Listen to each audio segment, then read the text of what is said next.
Today we live in the shadow of a monstrous writhing cloud of mushroom-like shape. Nowadays the shadow seems to be less opaque and the sunlight filters through. On other days it becomes heavy with apprehension and the threat of total annihilation becomes real. That threat is always with us. We shall be both older and wiser people when the day comes for the shadow to retreat out of our imagination. Until that day comes, we must prepare ourselves, each one of us, to face the appalling catastrophe that may be our supreme testing time in the history of civilization. It is human nature to wish to save life, no matter how great the danger involved or how impersonal the life that is at stake. In peacetime, we look to the trained professional to save our lives. In wartime, those of us who are needed on the home front must all become professional lifesavers. The days have gone when we could sit back and say, "This has nothing to do with me." A nuclear war will have something to do with every single person who is able to stand up and walk. Everyone must have some idea of what to do. An untrained helper, however courageous or willing, will be a nuisance to his fellow workers, and might well prove to be a source of danger. First, we must accept the fact that we shall all be in it. And secondly, we must ask ourselves what we individually can do to help. In this respect, we must find out the nature of the beast, learn a little of its effects, and how best to combat them. No matter how large be the area of destruction, there will always be much which can be done. In fact, the greater the destruction, the more outside aid will be necessary.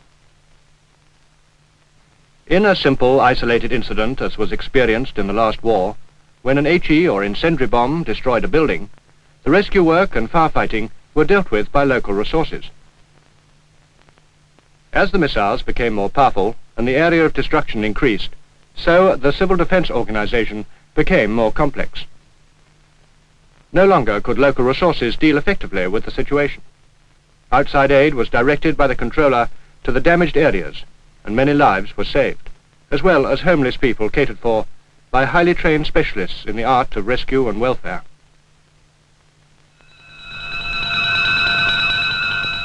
At the height of the enemy's bombardment on our cities, firefighting appliances were being called from Southampton to help London, and later from London to help Portsmouth. Mobile civil defense columns were constantly being directed to new areas of devastation. The call went out for help, and it was never once left unanswered.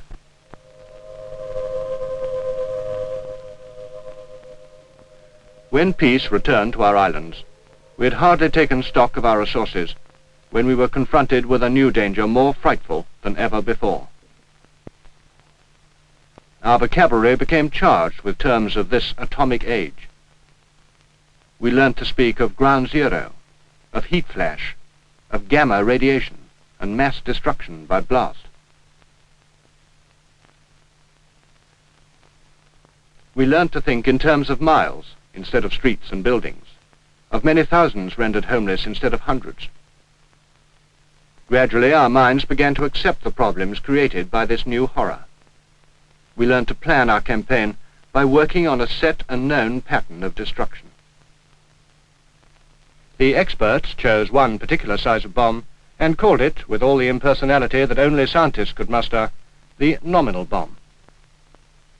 This nominal bomb was the one used at Nagasaki. It represents the power of 20,000 tons of TNT. It became a suitable yardstick to which one could add or subtract noughts to describe the size of the missile. No matter whether the bomb turned out to be half the power of the nominal or twice the power of the nominal, the type of destruction remained the same, only the scale of destruction was altered. To the great majority of civil defense workers, the size of the bomb is only of academic interest. Whether a person being rescued from fallen debris has been trapped as a result of a larger or smaller than nominal bomb is of little consequence. What matters is that the person be rescued quickly and be cared for, while the rescuers turn their attention to other pressing needs. Today, with the shadow of a hydrogen bomb hanging over us, the problem remains the same. But civil defense will have to rely on outside aid to a very much larger degree than before. The hydrogen bomb, as it is commonly called, since the fusion of hydrogen isotopes is part of the explosive process, has no mysterious characteristics of its own. Its effects are in the main similar to those of an atom bomb, but on a very much larger scale. It is therefore better to refer to it as a so many times nominal bomb. A nominal bomb, you will remember, is equal to 20,000 tons of TNT. We are told that a 500 times nominal power would be a realistic figure to work on, giving a power equal to 10 million tons of TNT, or 10 megatons. So let us apply the appropriate scales and see what sort of a problem we might have to tackle. You may remember that in the film The Atomic Bomb, the three effects of the explosion were taken separately. We were told that the first of these effects, that of heat, came from the searing flash at the moment of the explosion. With a nominal bomb detonated at a height of 1,000 feet, we learnt that only those people exposed to the flash within a distance of 2.5 miles from ground zero would suffer skin burns. Those taking cover would be unharmed, though at ranges up to 1.25 miles, the buildings they were in might have caught fire. You may also remember that this tremendous burst of heat lasted for only a second or so. With a 500 times nominal bomb, this effect lasts for something like 20 seconds, and can therefore hardly be called a flash. As one might expect with a more powerful bomb, the range of the effects increases, and with an airburst at the appropriate height, fires may be started out to a radius of about 15 miles. On the other hand, with a ground burst, the main fire zone may only extend to about 10 miles, because a lot of heat would be absorbed in the crater. As we shall see later, it is much more likely that bombs of such power will be burst on or near the ground than in the air. The precautions that may be taken to minimize the effects of heat are exactly the same as given for the nominal bomb. Do you remember them? The whitewashing of window glass, the fitting of shutters, and dipping curtains in fire-resistant solutions. The considerable increase in range brought about by a larger bomb need not necessarily result in a proportionately greater number of casualties from the effect of heat. With adequate warning, everybody should be under cover. But even those people who are caught out in the open at the moment of the explosion could, if they took cover immediately, avoid part of the full effect, providing they were some distance from ground zero. Next, in the atomic bomb film, we learnt about radioactivity, immediate radiation, and residual radiation. For immediate radiation, we were told that gamma rays were the chief source of danger. Neutrons could, for practical purposes, be disregarded. With a 500 times nominal bomb, the same lesson holds good. But to those in the open, the range of a 50% lethal dose is increased from 3/4 mile up to 2.5 miles. Some damage can of course be caused to people in the open from immediate gamma radiation at distances further than 2.5 miles, but there will be no significant effect beyond about 4 miles from ground zero. This increase in range is perhaps not as great as one might have supposed. The reason for this is that the gamma rays are scattered or dissipated in the atmosphere and become less concentrated with distance. It should be appreciated that with a 500 times nominal bomb, the 2.5 mile radius is in any case inside the limit of total destruction of houses.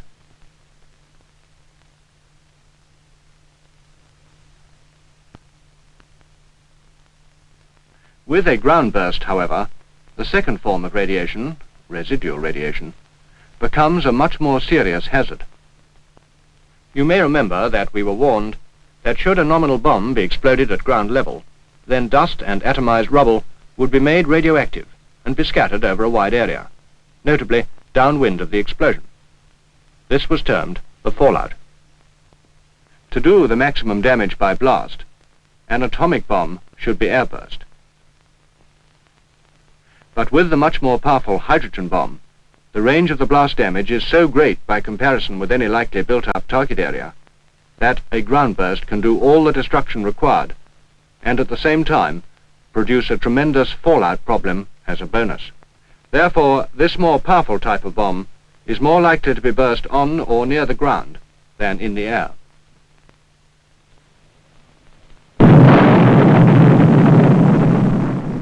When this takes place, thousands of tons of atomized earth, stone, brick and steel are sucked up into the mushroom cloud and become highly radioactive.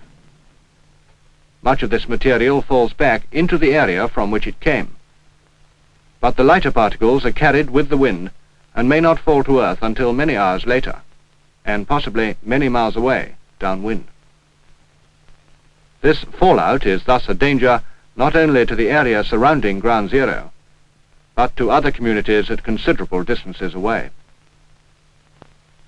We know, for example, that Japanese fishermen received serious doses of gamma radiation from fallout after an American test when they were about 70 miles downwind from the explosion.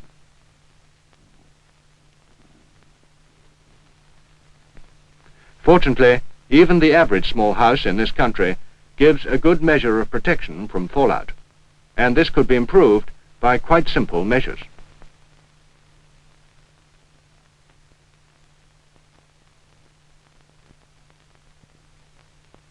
Refuge rooms can be made in buildings, and slit trenches with overhead cover provide a substantial means of protection. Much thought is being devoted to working out all these details, which will in due course be made public. The public must be prepared to have to stay indoors for at least 2 days, and possibly longer in some areas, until the radioactivity has decayed sufficiently for them to come out for short periods.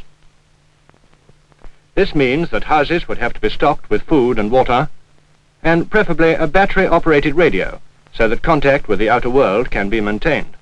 Dairy cattle should be kept under cover, and, if possible, other livestock as well. Cooperation between civil defense and the meteorological services should make it possible to give sufficient warning to those people living downwind of an explosion to enable them to take proper precautions. Next we come to the effect of blast. The categories of damage used in the original atom bomb film have been slightly changed. With a nominal bomb burst over a British city, there would be total destruction of houses out to a radius of half a mile from Ground Zero.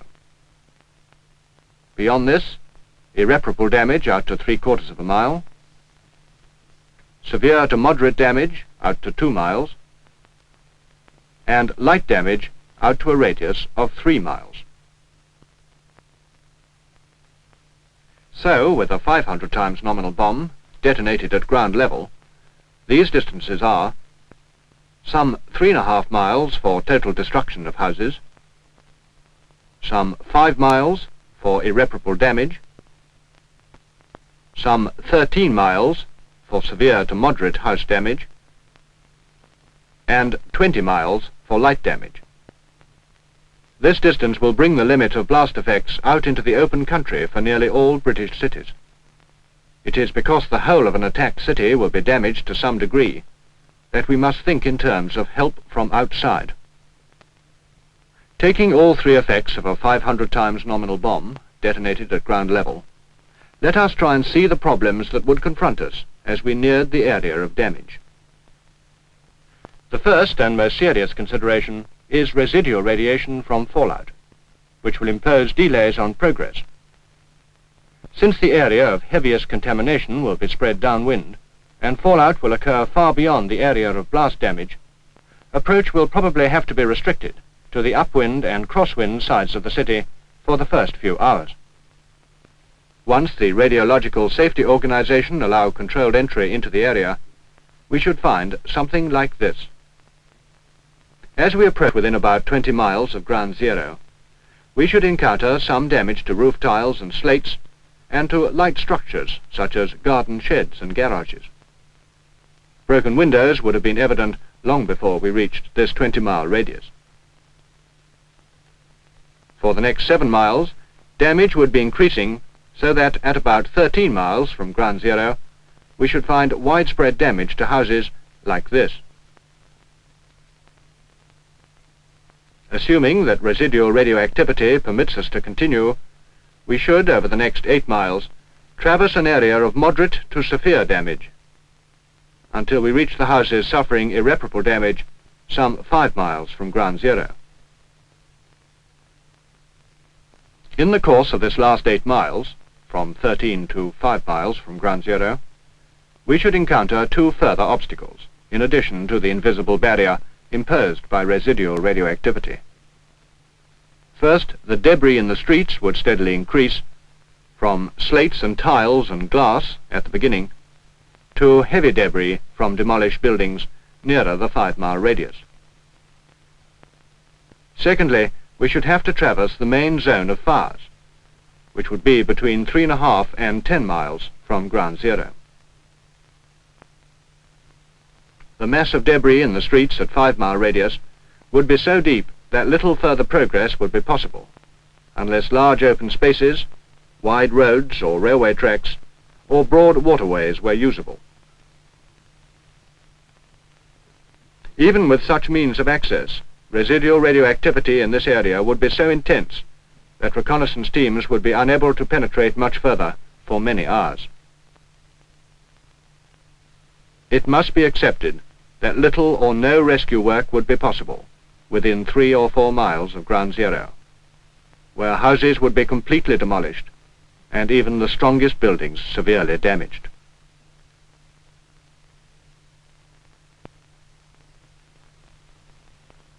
To recap the 3 effects of a 500 times nominal bomb detonated at ground level on a British city. First, there is heat, with a fire zone from 3.5 to 10 miles. Second, there is radiation. Immediate radiation out to 4 miles, and residual radiation out to 11 miles or more in the target area, and the grave fallout menace downwind. Third, there is the damage caused by blast, giving total destruction out to 3.5 miles, irreparable damage out to 5 miles, severe damage out to 13 miles, and light damage out to 20 miles. The picture may well be considered alarming, but remember, it is based on the latest scientific data. It is as well to face up to it and plan our action accordingly. The large increase in the scale of damage produced by a more powerful bomb presents a host of new and complex problems to those responsible for civil defense administration. They have to consider mobile control centers and mobile columns of rescue and welfare teams. They have to consider the quickest and most efficient means of bringing succor to a stricken city, faced with the inevitable delay brought about by residual radiation. But to the likes of us, you and me and every willing helper who has been trained, the individual problem is no different. There would be many hundreds of thousands of trapped and injured waiting for us to rescue them. There would be an even greater number of homeless, each one requiring advice and guidance as to where to go, so that they may be cared for and fed in an area free from the hazard of radioactivity. If nuclear war should come to our islands, and some of our cities be subjected to this most terrible of man-made catastrophes, are we, in other more fortunate cities, or those of us who live in the heart of our countryside, are we to sit back complacently and say, "Bad luck, Jack, I'm all right"?